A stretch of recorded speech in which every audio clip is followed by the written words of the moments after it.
Many jazz musicians and aspiring jazz musicians know that they need to develop their ear in order to improve their improvisation skills. But oftentimes I hear students and teachers talking about how the fundamentals of ear training are not important. When I talk about fundamentals, I talk about hearing intervals, hearing chords, and hearing chord progressions, and they kind of dismiss that and just say go straight to learning things, from recordings and stuff like that. And while that's all good, I want to make a strong argument for why the fundamentals of ear training are important for you to spend your time on. Let's get after it.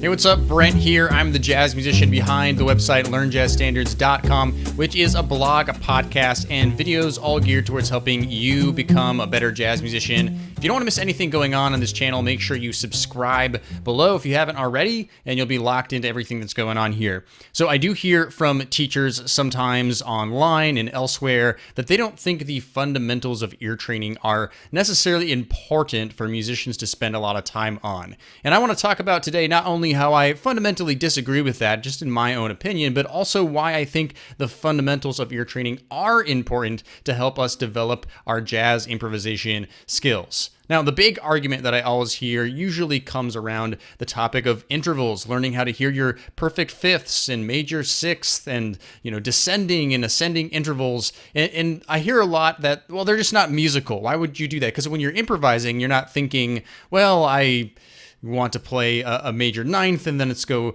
a perfect fourth below that. People don't think that. And I totally agree with that. But when you say things like this, you're ignoring what actually fundamentals are important for. So, when I was in high school, and actually my entire life until I went to college, I was a hockey player. I played hockey. My parents are Canadian. And one of the things we'd always do in our drills every single week was stick control. We work with, moving the puck in between your stick, and we would also do skating drills, things that are technically basic to the sport and being able to play it. And we did that every single practice. And the reason that we did that is because when it came to actual performance, to game time, we wanted to have those skills so flawless, so natural, that when we actually go to implement that stuff is just working in the background. We don't have to think about that stuff. Or if you're more like a basketball player, basketball players do lots of dribbling drills, lots of different fundamentals that really help their game when it comes to performance. So when we talk about fundamentals in general, we're talking about those things that should be moving on in the background, like intervals, like chords, like chord progressions. If we have those fundamentals down, then we can actually go and create music, not think about those things. But those are the solid foundation for us.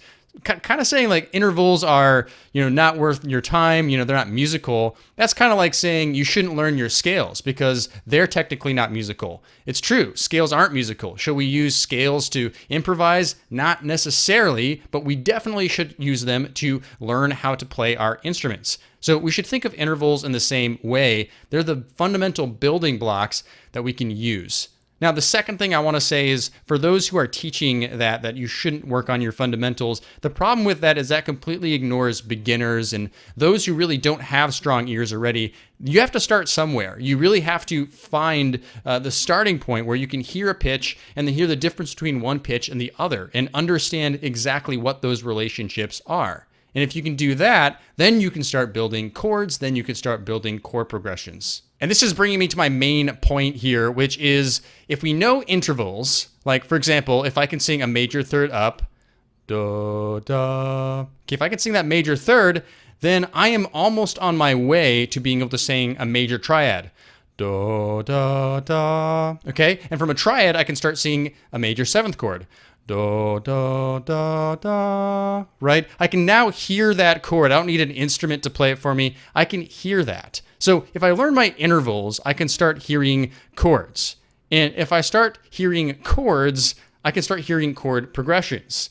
So for example, if I want to sing a 2-5-1 chord progression, da da da da da da da da da da da.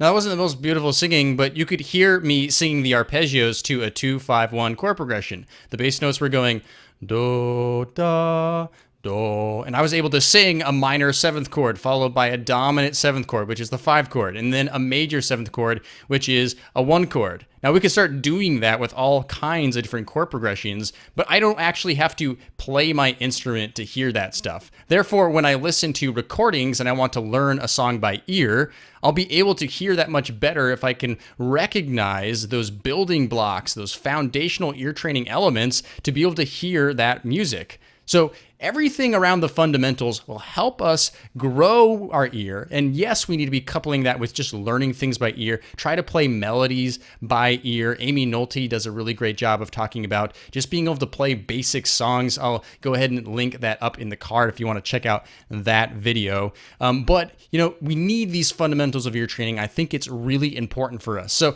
the next time you hear it's not worth learning your fundamentals, I would encourage you to think about that twice, to really invest the time in those things, and you're going to be headed on the right foot. You're going to have a huge advantage. All right. So if you want to go further with this, what I want you to do is I want you to sign up for my free Ultimate Ear Training Blueprint and free mini course. It's a 3-part mini course. It just goes through those fundamentals. It goes through intervals, chords, chord progressions, and also how to take all that and translate it from what you're hearing in your head to your instrument. So go check that out. I'll go ahead and link that up in the card and in the description below. So let me know what you think. What do you think about the fundamentals of ear training? Do you think they're important? And if you do think they're important, how do you go about practicing them? All right, that's all for me for now. I want to thank you for watching, and I'll see you in the next video.